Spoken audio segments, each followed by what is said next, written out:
by wrapping economics around lifestyle choices, almost falling into their trap by speaking on their turf or fighting on their terrain, because you can't predict these things. And actually, the live and let live thing is more powerful than the statistics thing. Does that make sense? Well, I think they're fighting on my patch because I work for an economic think tank, and they're using economic arguments, and they don't know what they're talking about, basically. And as I say, lots of studies using all sorts of different methodologies have shown what I'm saying is correct, that smokers cost society, cost the government less than non-smokers do. And I think reasonably simple thought experiment shows it. It's not just smokers, by the way. The majority of preventive health measures end up costing more than they save, right? Because you need to look at what would happen if these people didn't do these risky things. There are one or two things like childhood vaccinations will save you money. Anything involving saving people from dying at a young age. You can stop young motorcyclists from dying. That will save you money. Mm-hmm. Reason being, you spend a lot of money putting people through school. You don't want them dying straight away. I'm talking here purely in economic terms, you understand. Whereas if someone dies on the day of their retirement of a heart attack instantly, that's the absolute result for the government. That's a perfect scenario. Every day beyond that point, they're going to be taking more out of the pot that they're putting in than they're putting in. So I think the economics on this is absolutely rock solid. And I wouldn't keep making the case were it not for people constantly saying the opposite. And then what happens is I say what I've just said to you, and they say, that's outrageous. You're encouraging people to die young to save the government money. Well, no, I'm not saying that. I'm just saying that this argument that is constantly used is not true. So pick a different argument. Right. So you talked about Marx earlier, and, for what little Marx I have read, it's full of charts and data and... Really? Most of it's just kind of anecdote, really. There's guesswork. Well, him and his rich, very, very bold assumptions. His very rich manufacturing mate, Engels, used to kind of... he was Northern... Was Engels in Northern Manchester, big fox hunter. Big fox hunter, yeah. Marx never stepped foot in a factory his entire life, I believe. Right. He was mainly in the British Library. Okay. Well, I think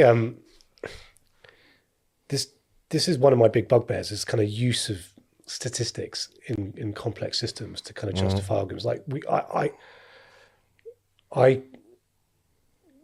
you mentioned something earlier, but there's plenty of studies that prove my point, and there's also plenty of studies. Just how do I be more skeptical when someone, like, what I read something recently, what was it?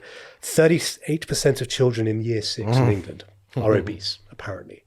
Now, who's gathered that data? How have they done it? Why is it robust? Is it true? You got me on one of my pet subjects there. I think I'll resist the temptation for spending 10 minutes explaining it to you, and just point to, if anybody's interested, type in Snowdon critic childhood obesity. You'll find my article in the Critic explaining this. It's one of the most ludicrous statistics going there, the idea that 4 out of 10 11-year-olds are overweight.